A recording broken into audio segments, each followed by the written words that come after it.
Lo abrimos ya. Ya, estoy empezando, son las 25.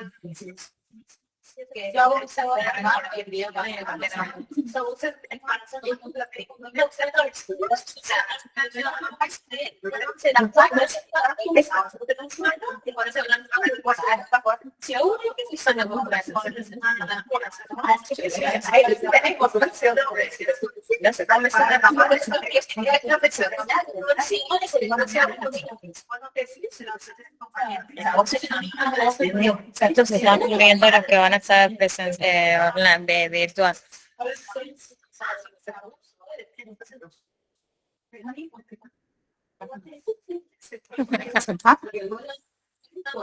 Una paja, pero para, admitimos a los que están, empezar la clase y no se admiten más. Sorry, no vamos a estar cortando la clase para admitir. Y no puedo dejar segundos. Sí, somos dos, ponele, pero. No, aparte que vos estás usando tu iPhone.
Ah, vos tenés que ir ya acá.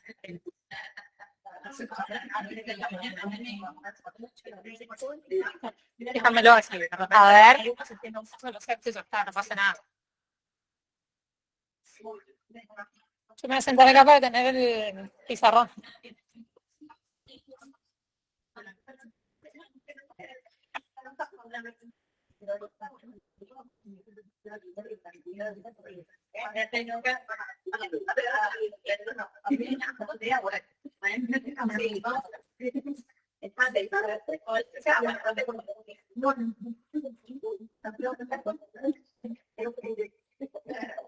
Bueno, chicos, ya estamos para arrancar. No sé, creo que casi todos nos conocemos ya. Yo soy Candela Armijo, soy cardióloga infantil del servicio acá de cardiología de este hospital y vamos a charlar de cardiopatías congénitas. En realidad el tema es bastante largo para cubrirlo en una sola clase. No tengo ganas de aburrirlos ni como que les haga así la cabeza y ya no me escuchen más. Cuando estén muy cansados cortamos y seguimos más adelante. ¿Sí? Yo más o menos la corté a la clase en un lugar, vamos viendo cómo vamos de tiempo y de última nos extendemos un poquito según cómo estén. Pero la idea es que lo aprovechen, que disfruten, córtenme cuando necesitan, pregúntenme, aunque sea un bolazo, de los bolazos uno tiene de dónde agarrar para construir después algo. El silencio absoluto es lo único que no sirve. Así que me frenan, me preguntan, tiren ideas, tiren lo que les parezca sin miedo a equivocarse porque para eso estamos acá en la clase. Adelante. Bueno, entonces arrancamos. Un poco lo que vamos a charlar para que se organicen en esta primera parte es la definición de cardiopatías congénitas, la epidemiología, anatomía cardíaca básica para que después podamos entender los defectos, la fisiología también normal y después patológica en las cardiopatías congénitas y las conclusiones. Como objetivo, la idea es que puedan reconocer las cardiopatías congénitas, al menos las más frecuentes, entender la fisiopatología de cada una y a partir de ahí qué síntomas me va a dar y nociones básicas del tratamiento. Entonces, un poco para acercarnos a la definición, las cardiopatías congénitas son defectos estructurales en el corazón presentes al nacimiento. Se producen por una alteración en el desarrollo embrionario cardíaco. Esas son las primeras semanas de gestación. Causas, las podemos dividir como en tres grandes grupos. Las genéticas, aquellos que decimos no van a pasar los cromosomas, los que vamos a mirar los cromosomas y ya vamos a encontrar una alteración, trisomía 21, 18, 13, más o menos son el 10%. Pero la genética hoy viene avanzando un montón y si ya empezamos a incluir las microdeleciones, por ejemplo, el 22q11.2, ya llegamos al 25. Y la verdad es que el 22q es como el síndrome de Down ahora, realmente es muy, muy frecuente, con una expresión muy variable, por ende podemos tener adultos que capaz que casi no tienen síntomas y no están diagnosticados. Como también tenemos un montón de cardiópatas con todos los síntomas y tampoco están diagnosticados porque el test genético a veces es difícil de acceder. Pero bueno, esa microdeleción puntualmente es una de las más famosas hoy en día, pero si empezamos a incluir otras microdeleciones, síndrome de Williams, hay varias, y de repente ya tenemos el 25%. Y mientras más avance la genética, creo que ese porcentaje cada vez va a ser el más importante y los otros van a ir siendo los más chiquitos. Después tenemos entre el 2 y el 3% de causa ambiental, que son los teratógenos, por ejemplo, no sé, la mamá que consume alcohol, anticonvulsivantes, litio, tratamiento hormonal, hay NES, enalapril, hay varios, digamos, descritos, la hiperglucemia materna, o sea, la diabetes pregestacional o gestacional, sobre todo es al momento de la concepción y en el primer trimestre es lo que más influye, digamos, en la mayor incidencia de cardiopatías congénitas. Y el porcentaje que hoy es el más grande, 70-80 descrito, es el de origen genético mendeliano multifactorial, en donde tengo la sumatoria de varios genes, algunos conocidos, otros no, que junto con el ambiente, digamos, que rodea a ese feto en esa embriogénesis, hace que esos genes se activen y que den la cardiopatía. ¿Por qué nos importa y por qué los voy a taladrar, digamos, con las cardiopatías congénitas? Porque son muy frecuentes. 1 en 1000 recién nacidos vivos, y eso es algo que nacen... En la provincia creo que son, para Argentina creo que se estima 5.000 no les quiero mentir con el número, pero creo que hay 5.000 cardiópatas nacidos por año, cada año en Argentina. Eso es un montón.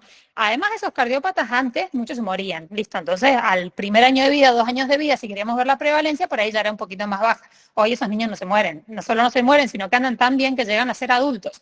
Entonces la prevalencia cada vez es más alta y en los adultos es algo ya casi cotidiano. Entonces por eso también tenemos que empezar a manejarlo, porque cada vez es muy frecuente y cada vez va a ser más.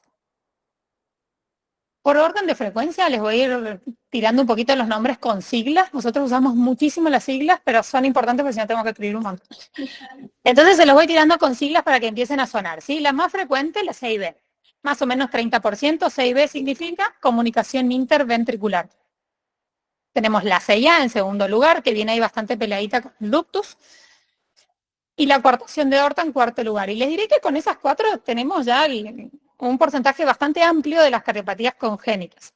Después entramos como en otro subgrupo que es más o menos entre el 6-8% de las cardiopatías, en donde está la estenosis pulmonar de la válvula pulmonar, ¿sí? La estenosis de la válvula aórtica, la tetralogía de Fallot. Esas 3 tienen bastante parecido. La tetralogía de Fallot es la cardiopatía congénita cianótica más frecuente. Fíjense que todas las que hablamos recién son todos niños rosados. Después tenemos el canal AB, la transposición de grandes vasos, que incluso la traspo es un poquito más frecuente que el canal AB. Y les puse como para ponerles un ejemplo de todas las fisiologías univentriculares, el síndrome de corazón izquierdo hipoplásico, que de todos es el más frecuente, pero tenemos varias otras referencias que me parece la manjar para más adelante. De última vamos viendo cómo vamos y si les interesa y les encanta podemos avanzar, pero primero tenemos que manejar muy bien todas las otras, ¿sí? Entonces este es un videito que es cortito, se los prometo, pero como para más o menos ubicarnos en anatomía cardíaca, ¿sí? Corazón, músculo, ¿sí? Dividido en 4 cámaras. Las 2 cámaras superiores son las aurículas, 2 cámaras inferiores los ventrículos. Pero ahí si se fijan más o menos ahí en la tridimensionalidad, fíjense que la aurícula derecha está como a la derecha y la aurícula izquierda está posterior, ¿sí? prevertebral. Y acá tenemos ventrículo derecho y ventrículo izquierdo. Fíjese que el ventrículo derecho en realidad es anterior y el izquierdo es lateral y posterior, ¿sí?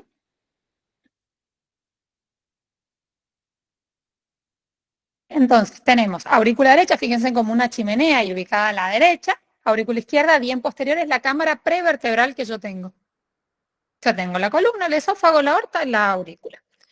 Separando los dos ventrículos está el tabique interventricular y el tabique interauricular. Es muy importante estos tabiques porque de repente vamos a tener que el corazón está dividido en 4 cámaras, pero en realidad son 2 bombas separadas. ¿Sí? Tenemos el lado izquierdo y el lado derecho, con 2 circulaciones que no se mezclan. Son 2 circulaciones que funcionan en serie. Es muy importante que sea en serie, pero no mezclado. Normalmente, ¿a qué me refiero con serie? Sangre oxigenada desde los pulmones llega a la aurícula izquierda pasa por la válvula mitral, ventrículo izquierdo. El ventrículo izquierdo bombea por la aorta a los tejidos. Retorno venoso sistémico vuelve a la aurícula derecha. Entonces, mi gasto izquierdo va a ser mi precarga de la aurícula derecha. Y después lo mismo al revés, la aurícula derecha pasa al ventrículo derecho a través de la válvula pulmonar llega a los pulmones, o sea que el gasto cardíaco derecho es la precarga de la aurícula izquierda. Entonces son 2 circulaciones que no se mezclan, pero que funcionan en serie. Y así se lío. Pero no se los voy a hacer todo de vuelta porque si no me van a matar.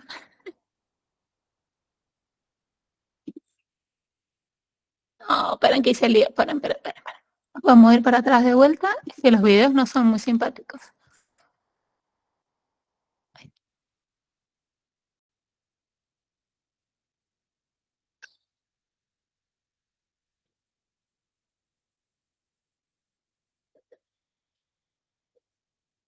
Quiero adelantar, pero no estaría sabiendo cómo adelantarlo.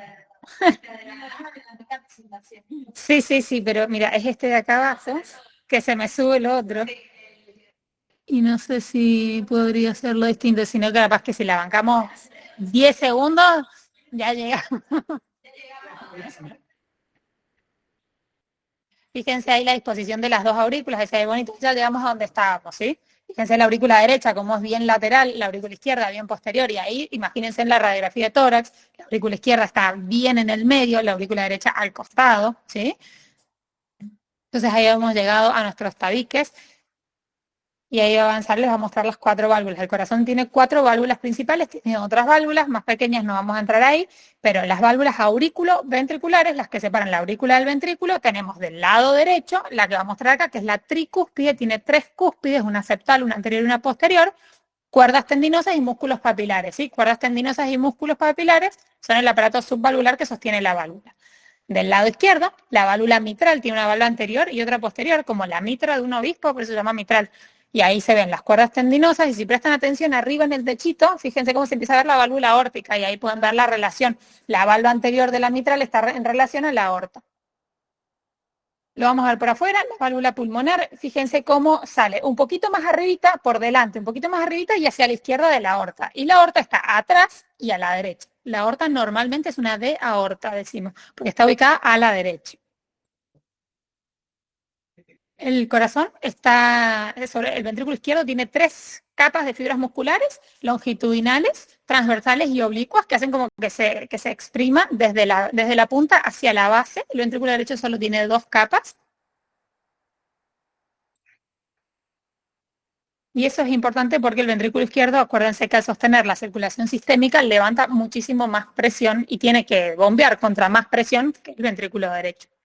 El sistema de conducción, que es una zona especializada del músculo cardíaco, que es capaz de generar el estímulo y conducirlo más rápidamente que el resto del músculo. Bueno, dale. Y acá un poco ya les va a mostrar lo que charlábamos un poquito, mitad derecha y mitad izquierda. Acuérdense que son 2 bombas que van a bombear contra la resistencia que tienen adelante. El ventrículo izquierdo va a bombear contra la resistencia vascular sistémica, ¿sí? Que es una resistencia más alta. Tiene que hacer más fuerza y levanta más presión. El ventrículo derecho bombea hacia el lecho vascular pulmonar, un lecho de baja presión, por ende levanta menos presión también. Y esas diferencias las tenemos que tener en cuenta cuando tengamos comunicaciones porque me van a definir la dirección del cortocircuito. ¿Sí? Entonces ahí le está mostrando lo que ya hemos charlado un rato, como llega el retorno venoso, aurícula izquierda, válvula mitral, ventrículo izquierdo y sale por la aorta.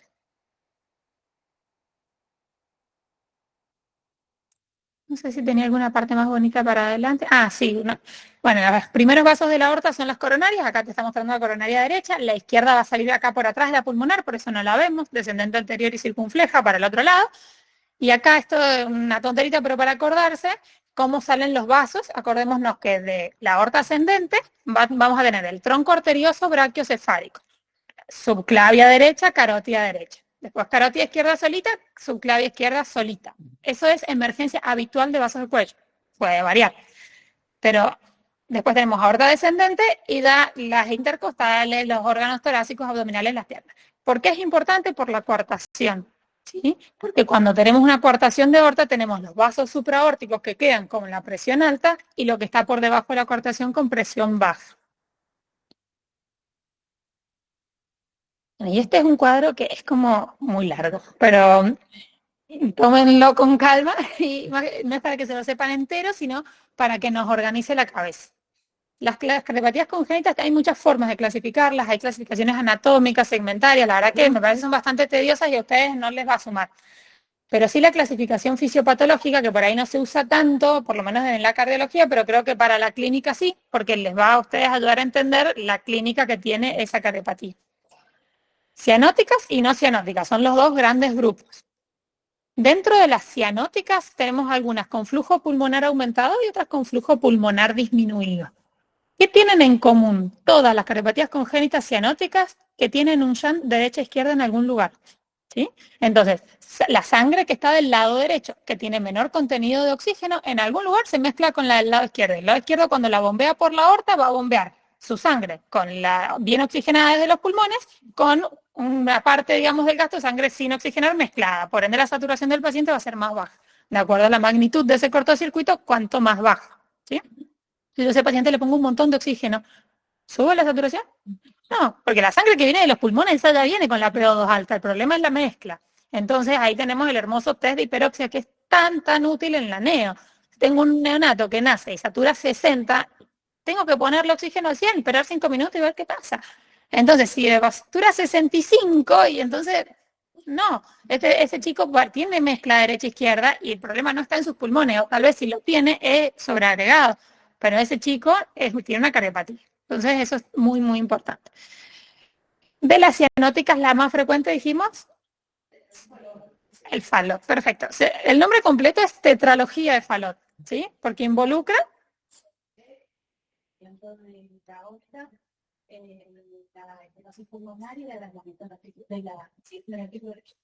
la hipertrofia del ventrículo derecho. Perfecto. Sí, son cuatro, digamos, estructuras alteradas. Ahora después cuando lleguemos a Fallot se las voy a explicar y en realidad las cuatro son lo mismo que están, digamos, involucradas en la malformación, digamos.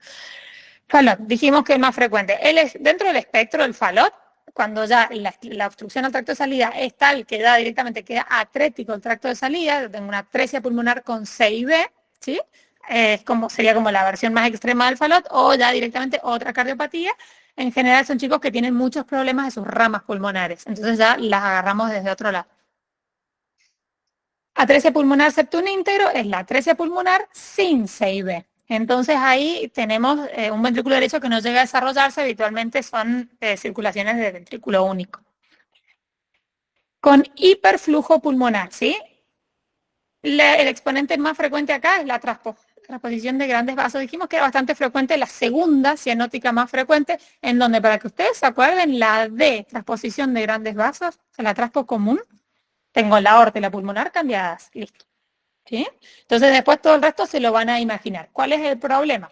Que mi ventrículo izquierdo, con la presión que levanta el ventrículo izquierdo, va a ir a bombear a un lecho de menor resistencia, que es el pulmonar. Entonces el gasto o lo va a sobrecargar de volumen y por eso tengo un pulmón con muchísimo flujo, pero con un niño cianótico. Igual es bastante, hay un poco más complejo que eso, pero acuérdense, flujo pulmonar aumentado, aún así tengo un niño cianótico. Vamos con las rosadas. Las que tengan cortocircuito izquierda-derecha, esas son las más frecuentes, las que tenemos que manejar bien al dedillo. CIB, CIA, un ductus, de vuelta al canal. La ventana aortopulmonar es una comunicación entre el tronco de la arteria aorta y de la arteria pulmonar y funciona igual que una CIB. Nada más que en vez de esa comunicación tenerla dentro del ventrículo, tiene un poquito más arriba en los vasos, pero es igual. Después tenemos las obstructivas y tenemos que pensar, lado izquierdo, lado derecho. Dentro del lado izquierdo, si yo voy, digamos, desde la aurícula para abajo, estenosis mitral, del ventrículo, digamos, hacia la aorta, estenosis aórtica, coartación de aorta. Desde el lado derecho, el falot rosado está ubicado ahí, no importa, prefiero que se acuerden del falot dentro de las cianóticas. Sepan que podemos tener cada tanto un falot que está súper rosado y tiene hiperflujo pulmonar, y vos decís, ¿por qué este falot tiene diuréticos puestos? Normalmente los falot no tienen. Bueno, puede ser. Son casi como 6 veces grandes los falot rosados, ¿sí? El estenosis pulmonar, que habitualmente son rosados, a no ser que la estenosis fuera muy severísima. En general son niños rosados que a lo sumo se ponen un poco cianóticos cuando lloran, pero son niños rosados. La anomalía de Epstein, que es una malformación de la válvula tricúspide, no muy frecuente. Y después dentro de las otras pusieron una bolsa todo lo otro que encontraron. Acuérdense ahí, dentro de las anomalías coronarias, la más frecuente, la alcapa, ¿sí? Donde tenemos la arteria coronaria izquierda naciendo de la arteria pulmonar. Lo dice la sigla, que es Anomalous Left Coronary Artery, Pulmonary Artery. Bueno, para acordarse, pero coronaria izquierda de la pulmonar. Esa es la anomalía coronaria más frecuente, y básicamente son niños que se presentan con insuficiencia cardíaca porque se infarta, y más o menos alrededor de los 5 o 6 meses hacen como toda su clínica. Vemos un niño con cardiomegalia, con una placa blanca, en edema agudo de pulmón, y cuando le hacemos un electro está infartado.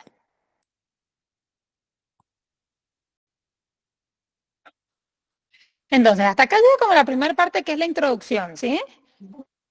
Las cardiopatías congénitas entonces son las malformaciones más frecuentes. La incidencia es 1 en 100. La prevalencia es cada vez más alta. La mitad de los niños con cardiopatía van a necesitar cirugía en el primer año de vida o hemodinamia. O sea que la mitad van a necesitar un procedimiento de alta complejidad. Son una causa significativa en la morbimortalidad infantil, y la clasificación que hemos hablado recién nos ayuda un poco a entender los signos y síntomas de cada uno. De esto que hemos charlado hasta ahora, ¿quieren que volvamos a mirar algo? ¿Quieren que nos volvamos al cuadro? ¿Alguna parte de la anatomía? Eso está claro, la anatomía cardíaca, ¿sí? Los nombres de las válvulas, las cámaras, eso estamos bien. Bueno, entonces vamos a entrar a la parte 2. Les puse acá algunas, las más frecuentes. La verdad es que son muchísimos más, son por lo menos el triple que esto. Pero dentro de las cosas más raras, después cuando empecemos a hilar ya por ahí en la próxima clase, empezamos a entender más como síndromes. ¿Qué son estas cardiopatías con flujo pulmonar aumentado? ¿De qué sufren? Estos ventrículos únicos, ¿cuánto espero que saturen? ¿Cuáles son las complicaciones? Después ya no importa tanto qué tipo de anatomía es la que te llevó a la circulación univentricular, o por lo menos no tanto a ustedes, pero sí qué clínica que tienen que controlar o que tienen que esperar de ese paciente. Entonces vamos de vuelta. ¿Cuál es la idea? Reconocer cardiopatías congénitas las más frecuentes, entender su fisiopatología, sus síntomas y nociones básicas del tratamiento. Vamos a empezar con la CIB. ¿Qué saben? Tiren así, ¿qué saben de la CIB? Y la CIB tenemos que partir de la base que es el idioma natal, o en realidad las resistencias vasculares, tanto periféricas como pulmonares, son las mismas, y eso nos mantiene el ducto bacterioso. Cuando el bebé nace, que el llanto llora, el ducto bacterioso se cierra, y en la primera semana de vida lo que va a pasar es que las resistencias vasculares pulmonares descienden a los valores normales. Entonces tenemos las resistencias vasculares periféricas más arriba, valores más altos, que es la resistencia vascular pulmonar. En la serie de comunicación interventricular lo que se produce es un defecto, un pasaje entre los dos ventrículos. Entonces vamos a tener un enlentecimiento como la bajada de los valores pulmonares, de las resistencias vasculares pulmonares. Bien. Ahí vamos bien. Ahora, mucho más fácil. ¿Qué es la CIB? Perfecto. Entonces, ¿dónde tenemos los ventrículos? Tenemos acá los ventrículos, le hacemos un agujero. Aquí tenemos un agujero. Después podemos ir a la parte fetal, que es muy importante y nos permite entender al neonato. Cuando vamos al aneo, tenemos un manejo diferente del niño que tenemos acostado en pediatría. Bueno, porque tiene que ver esto que vos estás charlando, pero no vamos a contar en la pediatría. Entonces tengo un agujero acá. El septo interventricular es bastante complejo. Está formado por una parte muscular y una parte membranosa. Y la parte membranosa, a su vez, tiene origen, una parte desde los cojines endocárdicos, una parte desde la aorta y la pulmonar cuando se tabican. Entonces, De acuerdo al lugar en donde esté ubicado el agujero, nos va a decir más o menos la clínica, el pronóstico, básicamente se cierra o no se cierra solo, y va a definir la técnica quirúrgica y por ende qué tan mejor o peor quedan. Pero en líneas generales la CIB anda muy bien. La CIB, si necesita cirugía, tiene una mortalidad quirúrgica bajísima. ¿Cuándo la vamos a operar? Depende del paciente. Y sobre todo, ¿de qué depende? Del tamaño. ¿Sí? Porque acá entonces tenemos una comunicación. ¿De qué lado? ¿Cómo va a ir el shunt normalmente? De izquierda a derecha, exacto. Porque este ventrículo tiene muchísima más presión. Entonces, viene el retorno venoso pulmonar, llega a su aurícula izquierda, va al ventrículo derecho, sístole, aorta y otro poquito para acá. Este gasto, que normalmente ¿ustedes están familiarizados con eso? Flujo pulmonar, flujo sistémico, normalmente que es igual a 1, exacto, porque el gasto derecho y el gasto izquierdo son iguales. Ahora, cuando tengo un agujero, ¿son iguales? No. Parte de este gasto pasa para acá, entonces el gasto pulmonar, lo que pasa atrás de la válvula pulmonar, o sea, lo que llegó por las dos venas cavas, ¿sí? Paso al ventrículo derecho, paso acá y un extra. Entonces, este número va a ser más grande, ¿sí? Que este número, que va a ser más chico. Entonces, mi QPQS va a ser 1.5, 2, 3, 4, 5, ¿sí? Si yo lo mido por cateterismo, que se puede medir por cateterismo, voy a tener flujo pulmonar aumentado, un gasto derecho más alto que el gasto izquierdo. Todos los efectos que son de la cruz del corazón para abajo, CIB, ductus, ventana aorta pulmonar, dilatan las cavidades izquierdas, ¿sí? Entonces, ¿qué voy a tener? Aurícula izquierda más grande. O sea, ¿dónde sería del lado izquierdo? O sea, los cortocircuitos de izquierda a derecha, sí, pero desde la cruz del corazón para abajo me van a dar hiperflujo pulmonar y dilatación de cavidades izquierdas. ¿Por qué? Porque es como que el zoom pasa por acá y se te mete directo a la pulmonar y vuelve acá a las cavidades izquierdas. Entonces, como que la cámara que va a recepcionar ese flujo alto va a terminar siendo la aurícula izquierda. Podemos ver una pulmonar también dilatada, el anillo, el tronco, no tanto, digamos, o no sería lo primero que vas a ver descrito. Vas a ver aurícula izquierda dilatada, ventrículo izquierdo dilatado, ¿sí? Entonces, en líneas generales ya hemos dicho cómo es la circulación. Ahora tratemos de entender los síntomas. El paciente, si yo lo voy a revisar, exploración física, con los pulsos van a estar alterados, general. Lo voy a mirar, su precordio, en general normal, pero si tiene una CID muy grande, con mucha insuficiencia cardíaca, y por ahí puedo tener un precordio activo. Lo voy a escuchar, R1, R2, acuérdense, R1 es el cierre de las dos válvulas A ver, R2 cierre de las dos válvulas semilunares. ¿Cómo van a estar esos ruidos normales? Sí, cuesta mucho escuchar. Puede ser cuando tenemos hipertensión pulmonar el R2 ha aumentado, pero todos los demás, la verdad, se escuchan bastante normal. Tengo un soplo. Sí. Bueno, ¿en qué momento voy a tener el soplo? ¿En la sístole o en la diástole?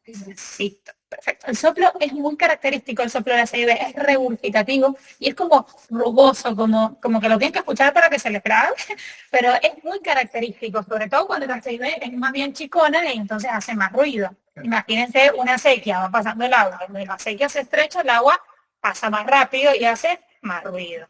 Entonces, también ese es otro concepto importante, la CIB mientras más chiquita, más ruidosa. Entonces, si yo tengo un soplo que me despeina, y es bien regurgitativo, y yo sé que ese paciente tiene una CIB, más contento me pongo, ¿sí? No me asusto, más al revés. Digo, esta CIB cada vez está más chiquita, es más restrictiva.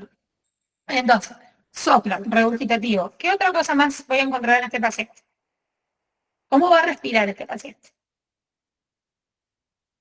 puede agarrar, por ejemplo. Está un pulmón húmedo, está un pulmón húmedo, entonces va a estar taquipneico, ¿sí?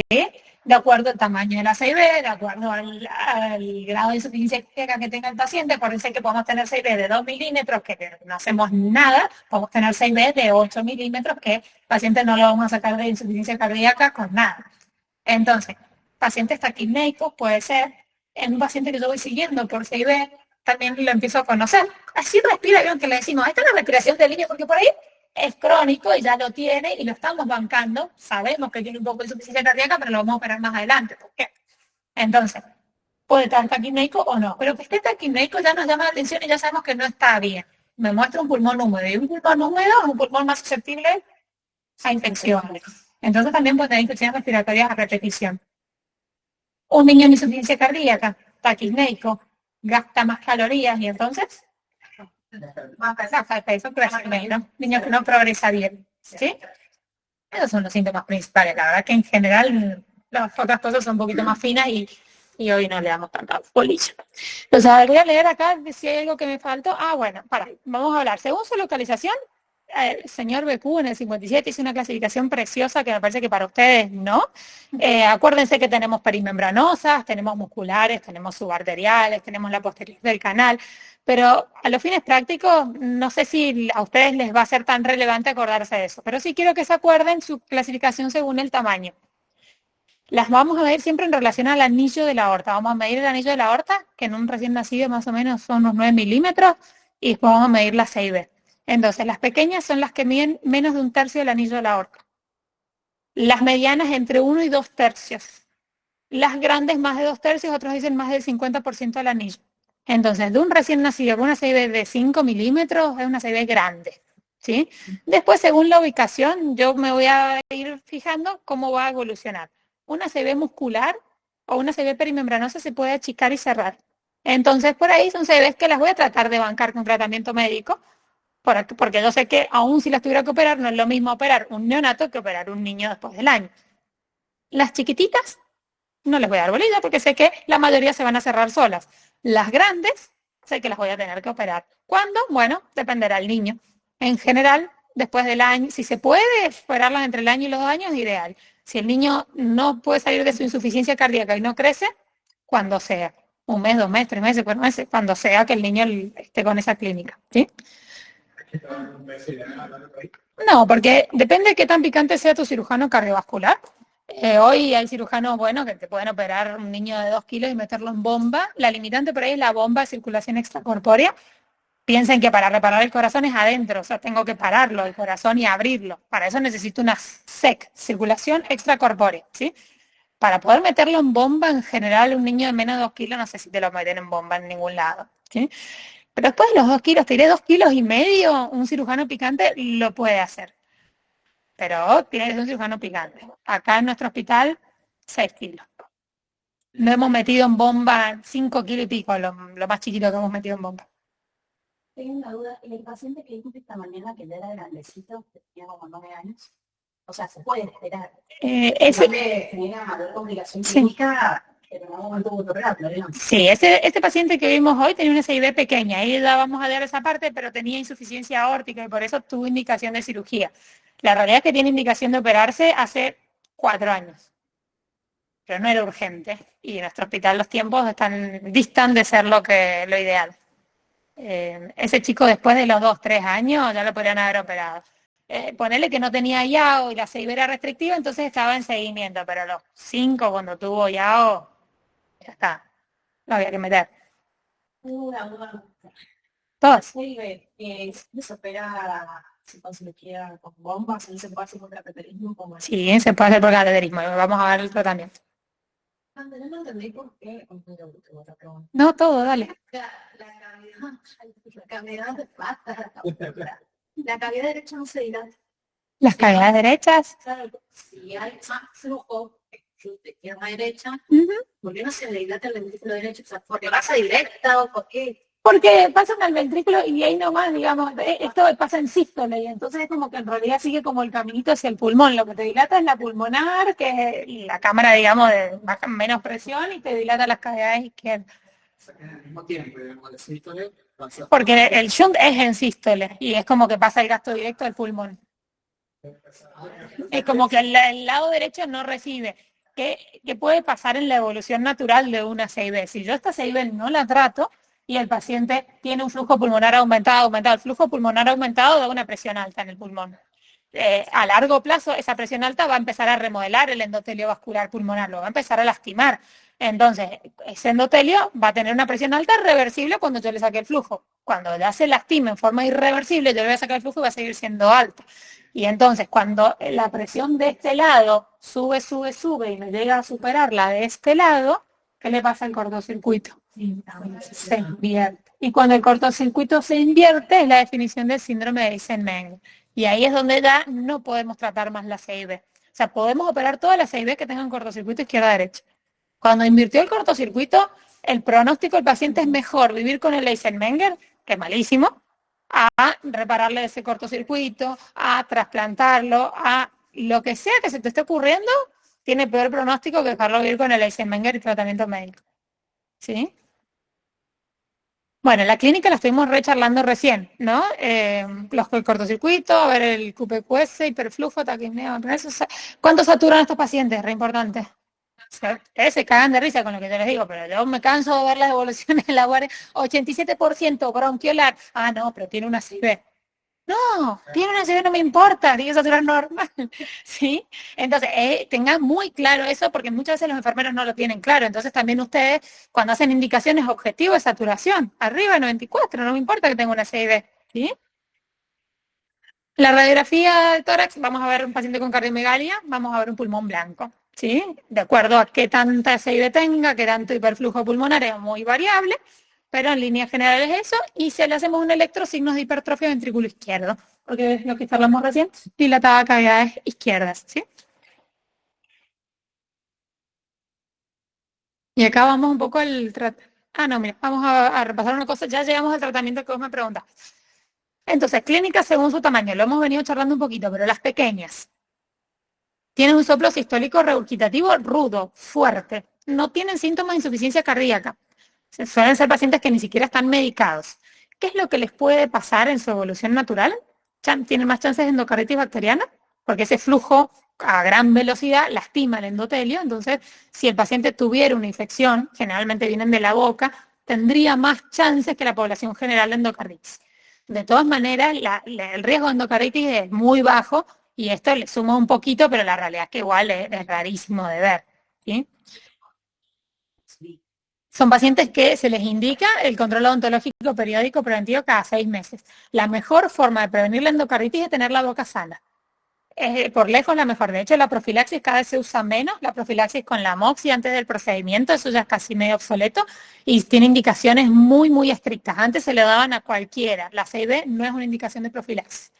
Indicación de profilaxis es antecedentes de endocarditis bacteriana previa, prótesis valvulares mecánicas, las cardiopatías congénitas cianóticas con valvulopatía, y casi que deja de contar. Todas las demás ya se han salido, y en realidad no porque no tengan riesgo de endocarditis, sino porque está demostrado que darles una amoxicilina antes no les sirve de nada. Y bueno, el otro problema que pueden tener es insuficiencia aórtica, nuestro paciente, ¿sí?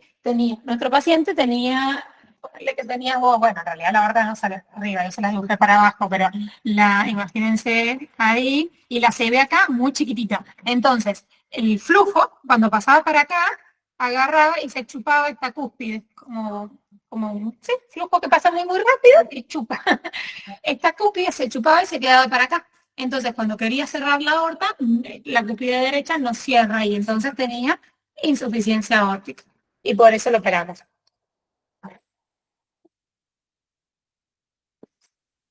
El 80% de estas CIB entonces evolucionan al cierre espontáneo, se van a ir controlando, ¿sí? Según el tamaño de la CIB, el paciente, su medio social, etcétera, se van a ir controlando anual, cada 6 meses, la verdad que en general no tanto. Si el niño es muy chiquito, por ahí lo vamos a ver un poquito más seguido.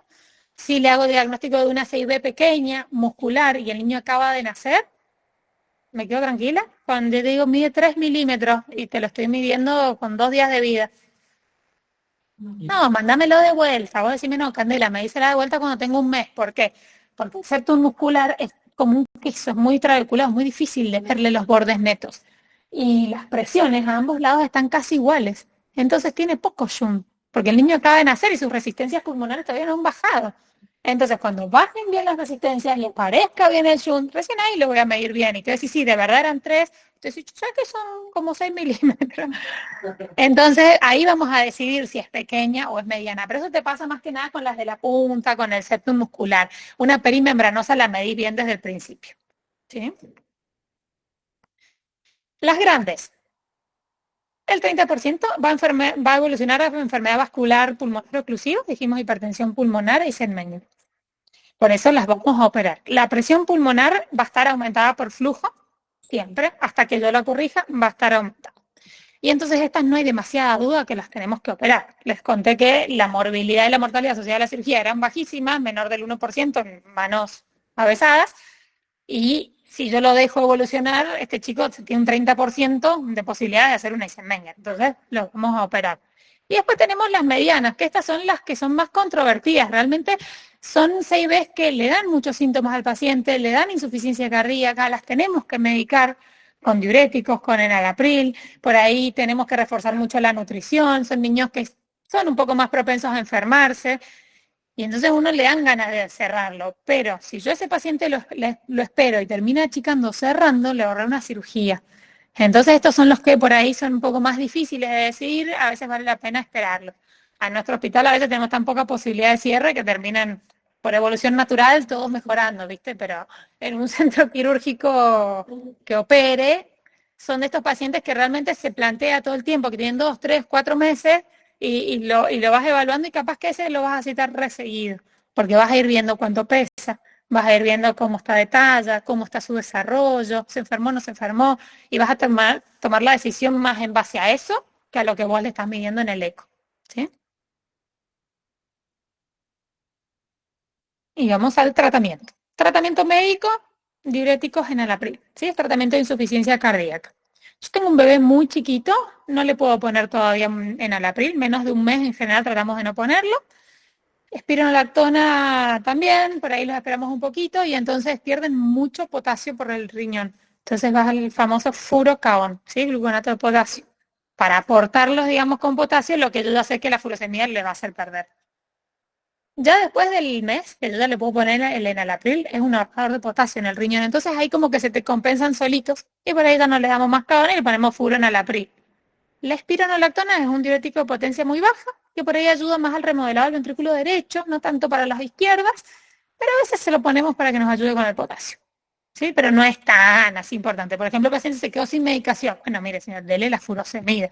Ahora, si de repente no le dio el espirono, bueno, podemos hacerle los sellos tranquilos y que les compren una semana. ¿Sí? Tratamiento quirúrgico. Cirugía correctora, ¿sí? Con